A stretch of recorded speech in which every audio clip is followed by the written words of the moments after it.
오늘 저는 함께 읽으신 본문의 말씀 데살로니가전서 4장 1절로 12절의 말씀을 중심으로 해서 속회공까지의 45가의 말씀입니다. 하나님을 기쁘시게 하는 삶이라는 말씀의 제목으로 여러분과 말씀의 은혜를 나누고자 합니다. 오늘 이 말씀이 저와 여러분에게 허락하신 하나님의 귀한 은혜의 말씀, 또 능력의 말씀이 되기를 주님의 이름으로 축원합니다. 자녀들 키우면서 하나님의 마음을 조금씩 이렇게 이해할 수 있게 되는 경우들이 많이 있습니다.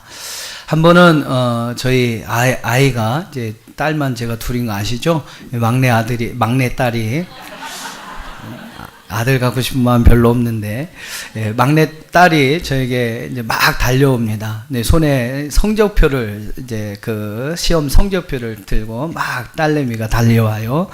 뭐 저렇게 자랑할 게 있는가 해서 이게 딱 성적표를 받아서 봤어요. 그랬더니 올백인 겁니다. 여러분 별로 안 놀라시는데, 네. 자랑해서 죄송합니다. 예. 그런 거예요. 그래서 참 잘했다. 야, 너 이게 어떻게 이렇게 할 수 있냐? 사람의 힘으로 이거 할 수 없는 건데 잘했다. 그래서 근데 이제 큰 애는 옆에 좀 이렇게 멀찌감 이렇게 있어요. 좀 이렇게 쑥스러운 표정을 하고 있습니다. 너는 성적표 안 갖고 왔니? 갖고 왔대요. 한번 봐봐라. 네, 슬그머니 미안한 마음을 가지면서 꺼내는데 제가 성적표를 딱 보니까 한 과목만 95점이고 나머지는 다 100점이에요. 예. 죄송합니다. 너무 자랑하는 것 같아서 죄송합니다. 여러분 같으면 기분이 좋으시겠습니까? 나쁘시겠습니까? 예, 좋죠. 제가 그날 얼마나 기분이 좋았던지 한 2년 전의 이야기 같은데 그 후로는 오랫동안 그런 일이 없었습니다만 그 당시에 제가 얼마나 막 기분이 좋았던지 제가 그날 우리 아이들을 데리고 가서 크게 한턱을 쐈습니다. 아주 그냥 크게 한턱을 제가 쐈어요. 그 모습을 제가 이렇게 경험하면서 깨닫는 것이 한 가지 있었습니다. 하나님 아버지를 내가 기쁘시게 할 수 있다면 하나님께서도 아낌없이 우리에게 주시겠구나. 아버지만 기쁘시게 할 수 있다면 무엇이든지 그 자녀를 위해 하나님께서 다 주시겠구나. 그게 바로 아버지의 마음이구나.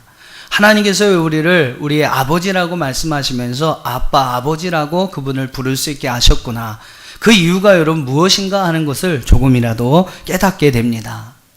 사랑하는 성도 여러분, 하나님을 기쁘시게 하는 삶을 사시기를 주의 이름으로 축원합니다. 어떻게 하면 내가 하나님을 기쁘시게 할 수 있을까? 한번 따라해 보세요. 어떻게 하면 하나님을 기쁘시게 할 수 있을까? 여러분 좀 그런 마음과 생각을 가지고 어떻게 하면 내가 하나님을 기쁘시게 할 수 있을까? 그런 삶을 여러분 살아갈 때에 하나님께서 정말로 하나님의 모든 것을 아낌없이 우리에게 허락하시는, 그래서 오늘 우리의 모든 삶이 더욱더 행복하고 더욱더 풍성한 축복의 삶이 될 줄로 믿습니다. 자, 오늘 본문의 말씀 1절을 한번 봐보세요. 1절의 말씀에 보면 오늘 본문의 말씀이 나오는 이 데살로니가 교회는 그렇게 하나님을 기쁘시게 하는 교회였구나 라는 것을 알 수 있습니다. 자, 1절 말씀을 한번 같이 읽어보겠습니다. 1절 시작.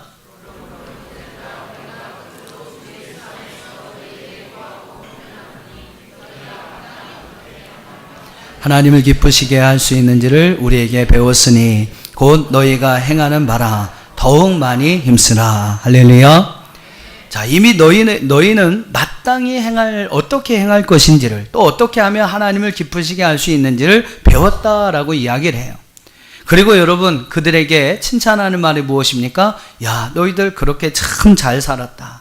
바울은 그렇게 여러분 데살로니가 교회를 칭찬하고 있는 거예요.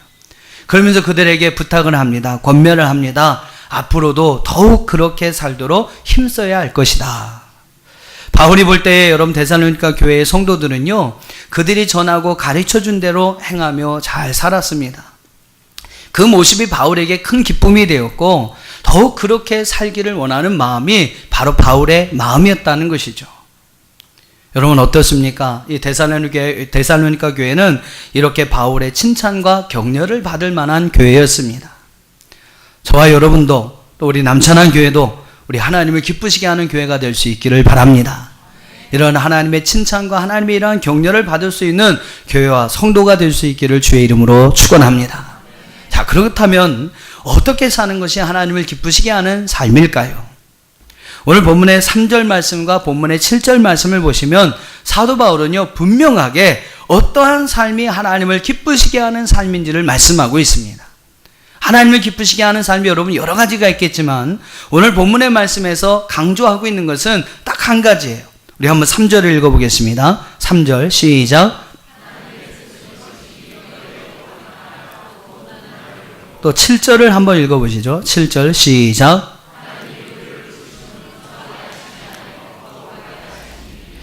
하나님의 뜻은 이것이니 너희의 거룩합니다. 또 7절에 보면 하나님이 우리를 부르신 것은 부정하게 하심이 아니요 거룩하게 하심이라 라고 말씀하고 있습니다.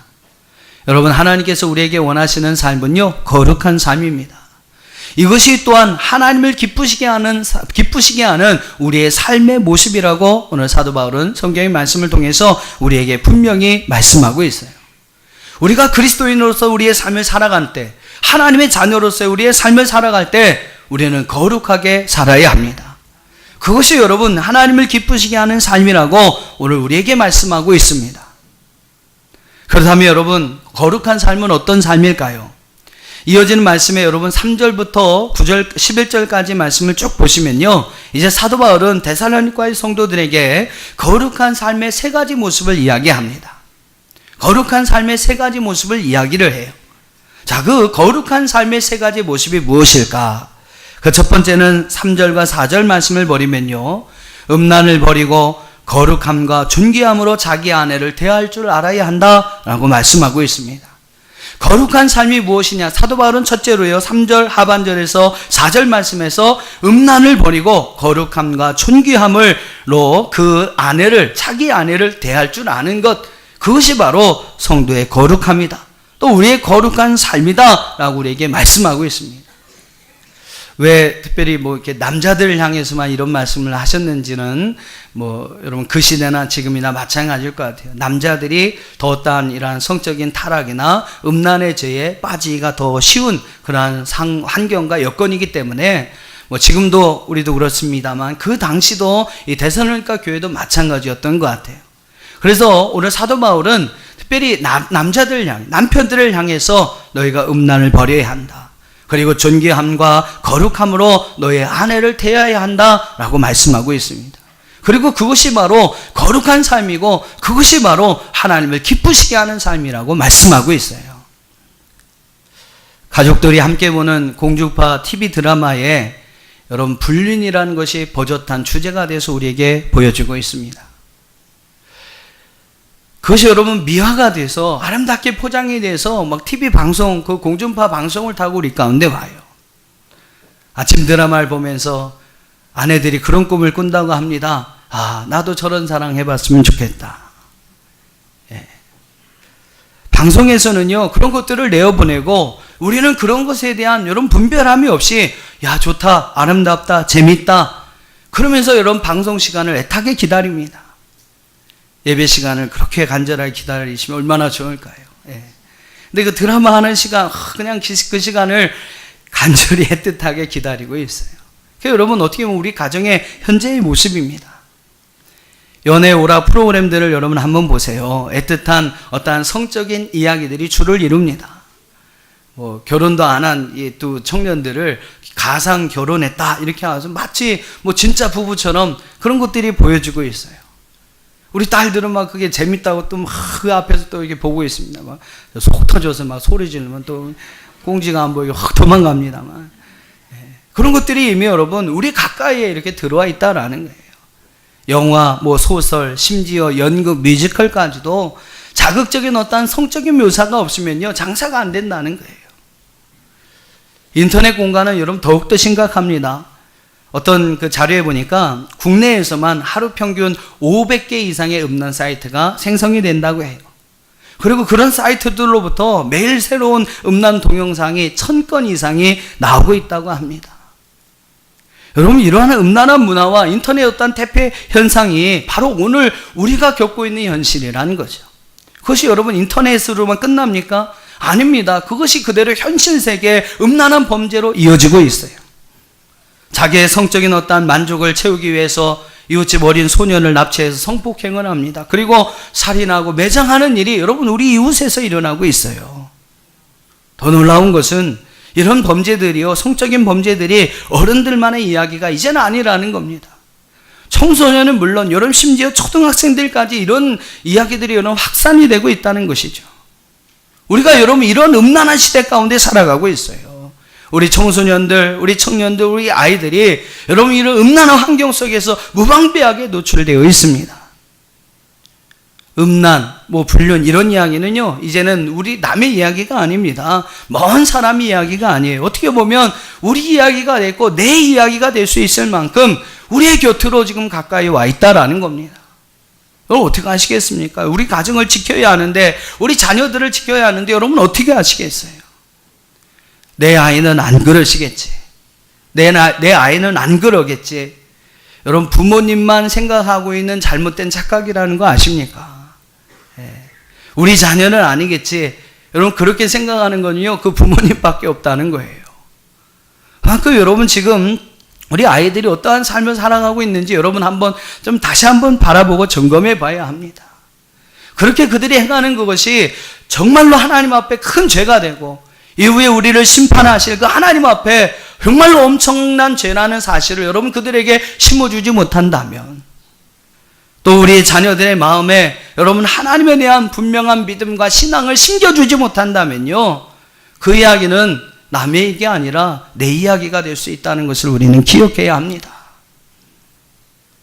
여러분이 그 심각성을 인식하지 못하고 그냥 아무런 생각 없이 넌 공부만 잘하면 돼. 공부만 잘하면 돼. 세상 여러분 풍조에 휩쓸려서 그냥 그렇게 여러분 살다가다 보면, 세상 사람들처럼 똑같이 여러분 살다 보면요, 그것이 내 이야기가 되고 우리 가정의 이야기가 될 수 있다는 것을 우리는 분명하게 기억해야 될 것입니다.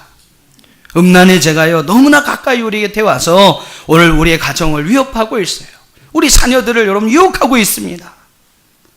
우리는 이런 음란을 버려야 합니다.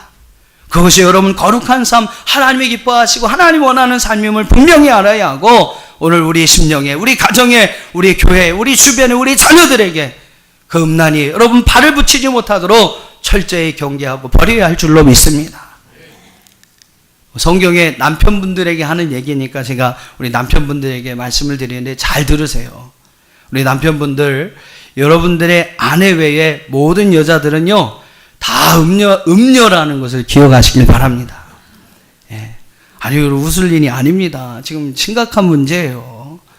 우리 여자분들만 그냥 고개를 끄덕이시고 남자분들은 별 반응이 없으신 것 같은데, 여러분 아내, 어머니, 할머니 다 포함되겠죠. 우리 아내나 할머니, 어머니 이런 분들을 포함한 모든 여자들은요, 다 음녀라고 생각하면서 우리 남편들 사셔야 합니다. 남편들 아멘을 안 하시네. 한번 계시록 12장 2절 말씀을 한번 보세요. 왜 음녀라고 우리가 생각하면서 살아가야 하느냐. 계시록 19장 2절 말씀 한번 좀 보여주시죠. 같이 한번 읽어보겠습니다. 시작.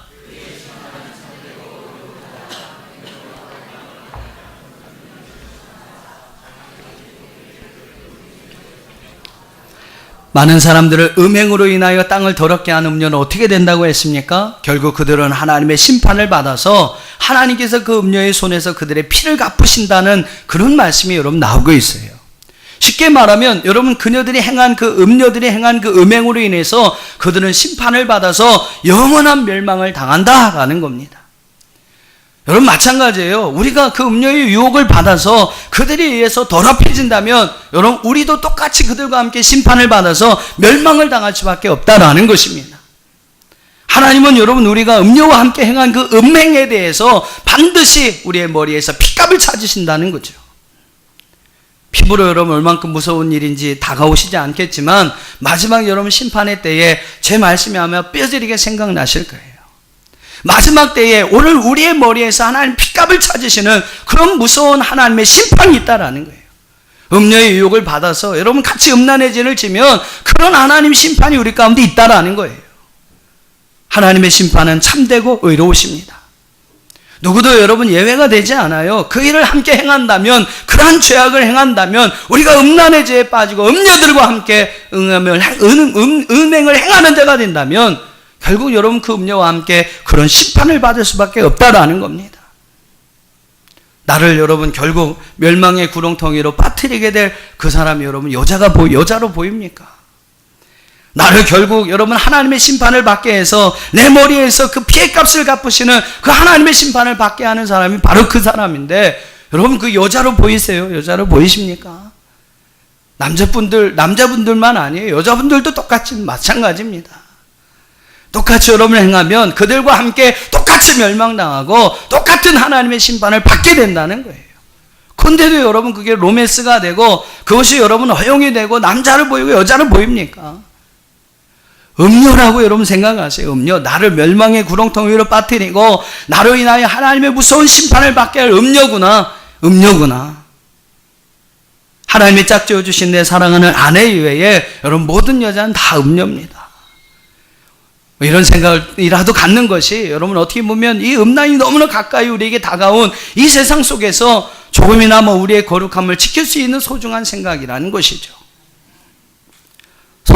소극적인 어떤 측면에서 바울은요 그들에게 음란을 버려라 라고 말씀하고 있고, 또 이어지는 말씀 4절에서는 뭐라고 그랬어요? 좀 더 적극적인 측면에서 너희 아내들을 대할 때 거룩함과 존귀함으로 대하여라 라고 말씀하고 있습니다.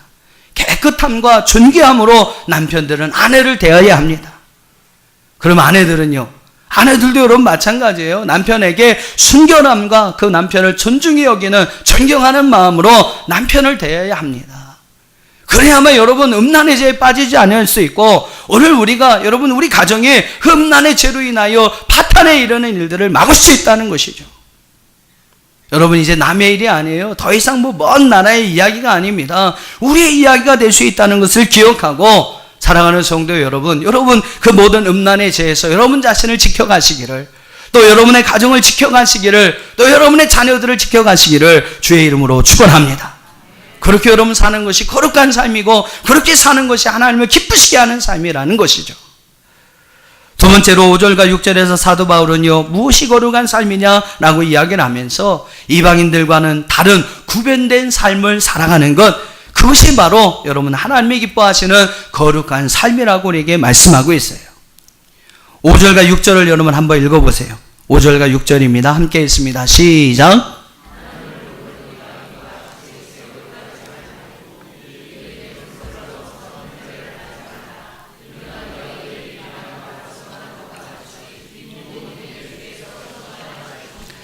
오 절 말씀해 보면 뭐라고 말씀하고 있습니까? 이방인과 같이 세욕에 빠지지 말라라고 말씀하고 있어요. 그들과 여러분 같아서는 거룩하다고 말할 수가 없는 겁니다. 세상의 사람들과 여러분 같아서는 이방인이라는 말로 표현이 되었지만 하나님을 알지 못하고 정말로 하나님의 살아계심에 대해서 알지 못하고 하나님을 경외하는 마음이 없는 그 사람들 같이 여러분 우리가 똑같이 살면요 그것은 거룩하다고 할 수 없다라는 거예요. 그들과 같이 살지 않는 것, 그들과 같이 여러분 그들과 다르게 오늘 우리의 삶을 살아가는 것, 그것이 여러분 거룩한 삶이라는 겁니다. 거룩이라는 헬라의 원어는 하게우스라는 단어가 쓰여 있는데 그 뜻은 구별되라, 다르다라는 뜻을 가지고 있어요. 다시 말하면 하나님의 백성, 구별된 백성은 누구냐? 바로 세상 사람들과 구별되고 달라야 한다라는 것입니다. 여러분 하나님을 알지 못하고 하나님을 믿지 않는 사람들과 똑같으면 거룩한 것이 아니라는 거예요. 그들과 여러분 똑같이 산다면 우리는 거룩한 삶을 살 수 없습니다. 그들과 여러분 무엇인가 달라야 해요. 그들과 살아가는 우리의 모습이, 삶의 방법들이 여러분 뭔가 달라야 합니다. 그들이 추구하는 가치관과 우리가 추구하는 것이 달라야 한다는 거예요. 여러분 어떻게 다른 삶을 살아가고 있습니까? 어떻게 여러분 구별된 삶을 살아가고 있습니까? 목사님 저는 일요일을 주일이라고 부르는데요. 예, 잘하십니다. 또 주일날 교회 나와서 예배를 드리는데 여러분 좋습니다. 마땅히 우리가 해야 할 본분이죠. 하나님께서 7일 가운데 하루는 하나님을 위하여 구별하여 드리도록 우리에게 명령을 하셨어요. 7일 중에 7일을 다 하나님 앞에 드려라 분명히 말씀하시는 하나님이셨는데, 그래도 우리를 사랑하셔서 7일 중에 하루만이라도 구별돼서 그날을 주님의 날로 섬겨라, 주님의 날로 하나님의 영광을 위해 살아라 라고 말씀하셨습니다. 여러분 그날을 우리 온전히 하나님 앞에 구별하여 하나님 앞에 드리는 것이 여러분 주일 성소입니다. 근데 여러분 아침 좀 일찍 1시간 예배 드리고 오늘 내가 주일 성소 다 했다, 그리고 여러분 나머지 시간을 세상 사람들하고 똑같이 여러분 살아간다면 그럼 다를 게 뭐가 있겠습니까? 11조 생활을 하고 있는데요. 그렇다면 여러분 얼마나 온전한 11조를 하나님이 원하시는 온전한 11조를 하나님 앞에 드리고 계십니까?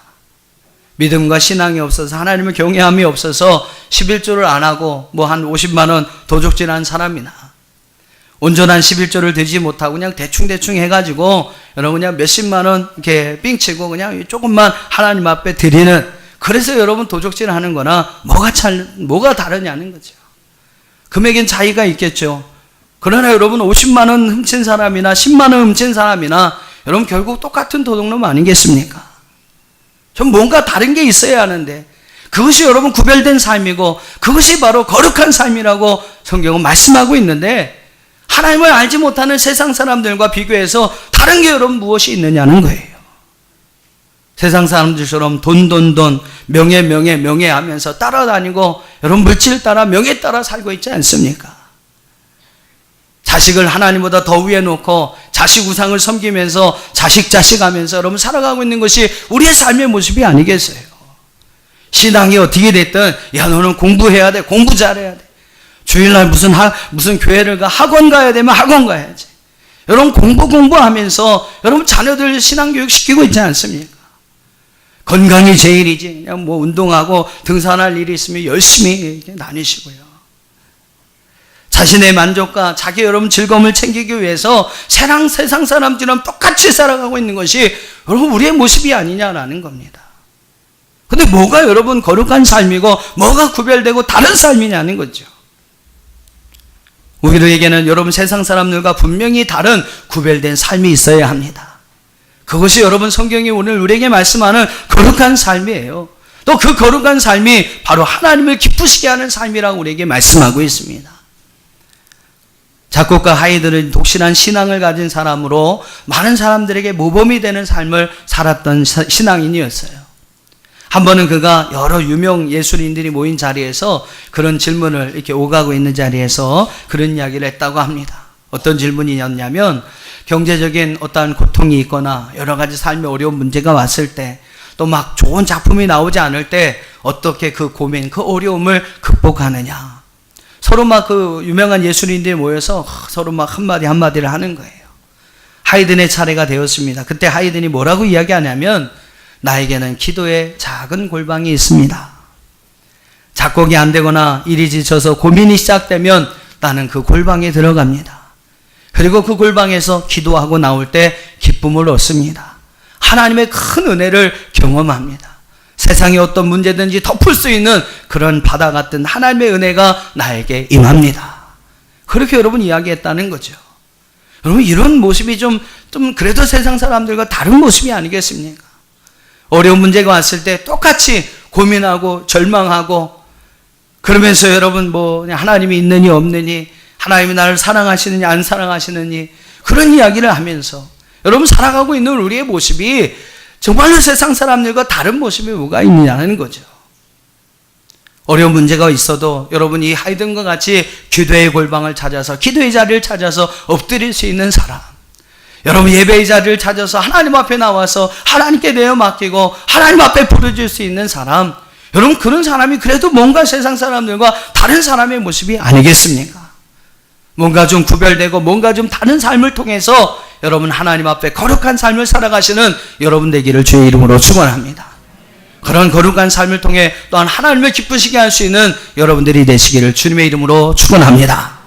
마지막 세 번째로 오늘 거룩한 삶의 모습을 뭐라고 이야기하냐면 9절과 10절 말씀을 봐보세요. 9절과 10절 말씀에 보면 사도 바울은 바로 형제 사랑을 실천하는 삶이 하나님 앞에 거룩한 삶이고 그 거룩한 삶이 바로 하나님을 기쁘시게 하는 삶이다라고 이야기를 합니다.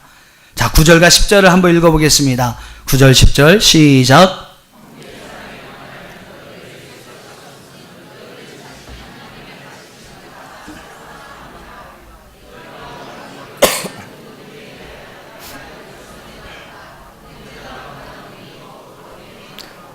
자, 우리 데살로니가 교회에 참 바울이 이런 칭찬이 있습니다. 바울이 데살로니가 교회 성도들을 칭찬하면서 9절에서 뭐라고 이야기합니까? 그들이 하나님의 가르침을 받아서 서로 사랑을 행한 것을 실천합니다. 칭찬을 하고 있습니다. 그리고 마케도니아에서 온 그러한 이방인 형제들에게도 형제 사랑을 실천하는 그 삶을 바울은 칭찬하면서 더 그렇게 행하라 라고 그들에게 권면하고 있어요. 바로 여러분, 그들이 행하였던 것처럼 형제 사랑을 실천하는 것, 그것이 바로 여러분 거룩한 삶의 모습이라는 겁니다. 태어난 지 며칠이 안 된 쌍둥이 형제가 있었습니다. 이 쌍둥이 중에 한 아이가 심장에 심각한 결함을 안고 태어나게 되죠. 아이들은 뭐 여러 가지 방법을 해봤습니다만 결국 이 아이는 죽게 될 거다라고 이야기를 했습니다. 아이의 상태는 점점점 나빠졌어요. 의사들이 이야기한 것처럼 결국 그 아이는 죽게 될 것만 같았습니다. 근데 그 아이를 이렇게 간호하는 한 간호사가 너무 안타까운 거예요. 그 아이의 모습을 보면서 너무 안타까운 거예요.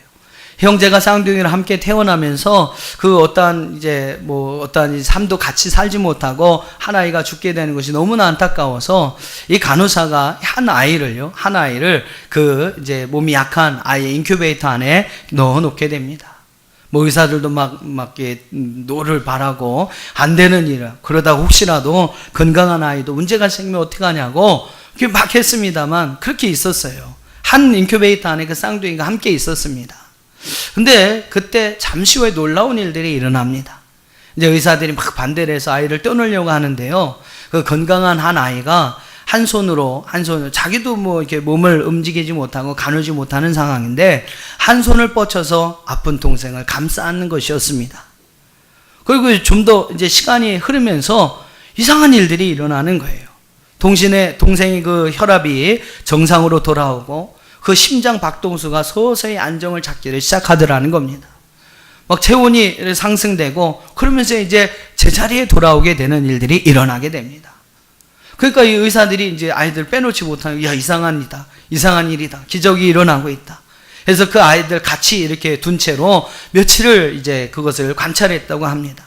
근데 놀라운 것은 그러면서 며칠 후에 이 심장이 정상으로, 그 아픈 아이의 심장이 정상으로 돌아오게 되었고, 마침내 이 두 아이는 건강하게 그 인큐베이터를 나와서 건강하게 잘 자라날 수 있었다고 합니다. 그 광경을 보고 모든 사람이 놀라고 또 기뻐했어요. 가장 기뻐했던 사람이 누구였을까요? 엄마 아빠죠. 엄마 아빠가 그 모습을 보면 너무 놀라기도 하고 또 그 모습을 보면서 너무 기뻤습니다. 아픈 동생을 감싸는 그 형의 모습을 보면서 여러분 부모가 얼마나 여러분 기뻤을까요? 바로 여러분 이것입니다. 우리가 여러분 이렇게 형제 자매를 돌보며 사랑할 때에 하나님께서 그 우리의 모습을 보면서 기뻐하신다는 거죠. 특히 여러분 형제를 사랑하는 그 사람의 모습, 사랑을 실천하는 그 사람의 모습을 보면서 우리 하나님께서 기뻐하시는 줄로 믿습니다. 여러분은 기쁘게 이렇게 신앙생활을 잘하고 있는데 여러분 곁에 있는 형제들 중에 여러 가지 이유로 인하여 육신적인 영적인 어려움 가운데 직면하고 있어요. 근데 여러분 나는 괜찮으니까, 나는 뭐 신앙생활에 문제가 없으니까 어쨌든 상관없이 나만 잘하면 돼. 그렇게 해서 여러분 혼자 신앙생활 잘 하시겠습니까? 하나님이 여러분 똑같은 이제 형제잖아요. 똑같은 형제잖아요. 근데 한 사람은 잘 돼요. 근데 한 사람은 어려움이 있어요. 부모의 마음이 어떤 겁니까? 잘 되는 한 사람보다 잘못되는 그 한 사람의 아들, 그 한 사람의 자식에 더 마음이 가는 것이 바로 이런 부모의 마음이에요. 그 부모의 마음이 기뻐하려면 그 자녀도 잘 돼야 됩니다. 혹시 그래도 좀 도울 수 있다면 잘 되는 사람이 잘 안 되는 자녀들을, 그 동생을 아니면 그 형제를 돌봐주고 사랑해주면, 그래서 여러분 함께 일어난다면, 함께 선다면 부모님의 그 모습을 보고 훨씬 더 기뻐할 수가 있는 것이죠. 나는 예수 믿고 구원받아 천국 가는데 내 사랑하는 가족은 예수 믿지 못하고 구원받지 못하고 지옥불에 던져진다면, 하나님의 여러분 그 영원한 심판을 받게 된다면 여러분 그 모습을 보고 하나님이 과연 기뻐하시겠습니까? 하나님 아버지께서 무엇보다 기뻐하시는 우리의 모습은 함께하는 것입니다. 사랑으로 형제들을 돌아보고 그들과 함께 신앙 안에서 아름답게 함께 일어서는 것, 그들도 구원받고 함께 하나님 나라에 들어가는 것, 하나님 무엇보다 그것을 기뻐하시는 줄로 믿습니다. 그래서 여러분 사랑 안에서 형제들이 함께 그 사랑을 실천하는 것이 바로 하나님을 기쁘시게 하는 모습이라는 것이죠. 그것이 또한 거룩한 모습이라는 것입니다. 오늘 여러분의 이러한 형제 사랑을 실천하는 그러한 거룩한 모습이 있기를 주의 이름으로 축원합니다. 그리고 여러분 그 모습을 통해서 하나님을 기쁘시게 하는 저와 여러분이 될 수 있기를 주님의 이름으로 축원합니다. 우리 마지막 8절 말씀을 우리가 살펴보면서 말씀을 정리하고자 합니다. 우리 8절 말씀을 같이 한번 읽어보겠습니다. 8절 시작.